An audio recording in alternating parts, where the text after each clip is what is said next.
Dictation start होगी 5 second बाद।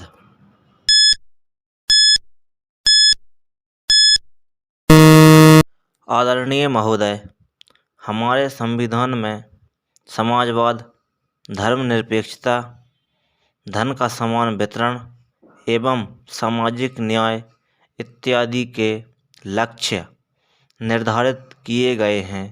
दूसरी ओर आज भी भारत जैसे विकासशील राष्ट्र के सामने गरीबी, भुखमरी, कुपोषण, बेकारी, निरक्षरता, बेरोजगारी जैसी समस्याएं गंभीर रूप से विद्यमान हैं। तब वहाँ इन संवैधानिक लक्ष्यों का महत्व और भी अधिक हो जाता है।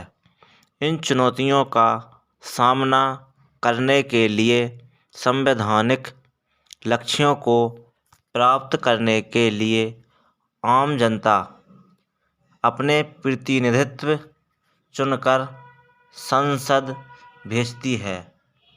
संसद जब इस गंभीर समस्याओं का सामना करने के लिए कोई कानूनी कदम उठाती है और न्यायपालिका मौजूद संवैधानिक प्रावधानों के अंतर्गत अपनी समीक्षा शक्ति के बल पर इन कानूनों को अवैध घोषित कर देती है, तो उस समय बड़ी नाजुक स्थिति निर्मित हो जाती है। इस संबंध में अनुभव करने वाली बात यह है कि जब इस तरह के न्यायिक निर्णय देश के आर्थिक सामाजिक विकास में गतिरोध के रूप में साबित होने लगते हैं। पैरा, हमारे देश की लोकतांत्रिक शासन व्यवस्था में जन निर्वाचित निकाय, संसद एवं विधानमंडल जन याचिकाओं को प्रतिबिंबित करते रहे हैं एवं जनमत तथा जनादेश के प्रति वचनबद्ध भी होते हैं। यहाँ प्रश्न उठता है कि जन आकांक्षाओं को प्रतिनिधित्व करने वाली संसद द्वारा इन्हीं जनाकांक्षाओं की पूर्ति हेतु बनाए गए कानून को न्यायपालिका अवैध करार दे देती है। तब क्या न्यायपालिका की इस पुनरावलोकन शक्ति से जन इच्छाओं का अनादर नहीं होता है? क्या ऐसा करने का उसे अधिकार है?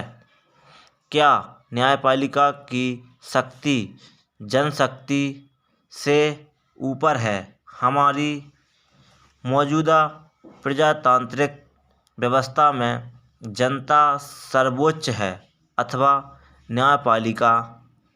जब सारी शक्ति का विश्वास था कि भारतीय राजनीतिक व्यवस्था में संसद, जो कि जन निर्वाचित निकाय है, उनकी भूमिका प्रथम होनी चाहिए और न्यायपालिका की भूमिका गौड़ राजनीतिक व्यवस्था और न्यायपालिका की व्यवस्था में संवैधानिक व्यवस्था करना संभव नहीं हो पाता है।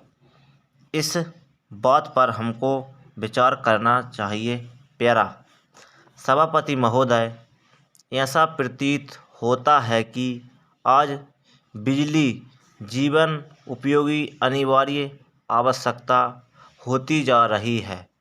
इस परिस्थिति में आने वाली छोटी छोटी बिजली से संबंधित अनेक समस्याओं के निराकरण के लिए क्षेत्रीय जनता को 100 किलोमीटर यात्रा करनी पड़ती है।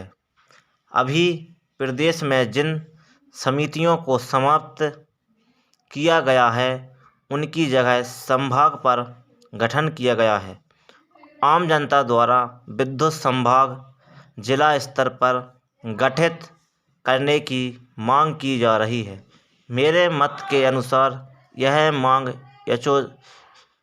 यथोचित और न्यायसंगत प्रतीत हो रही है, इसलिए मान्य कर लिया जाना चाहिए। Full stop.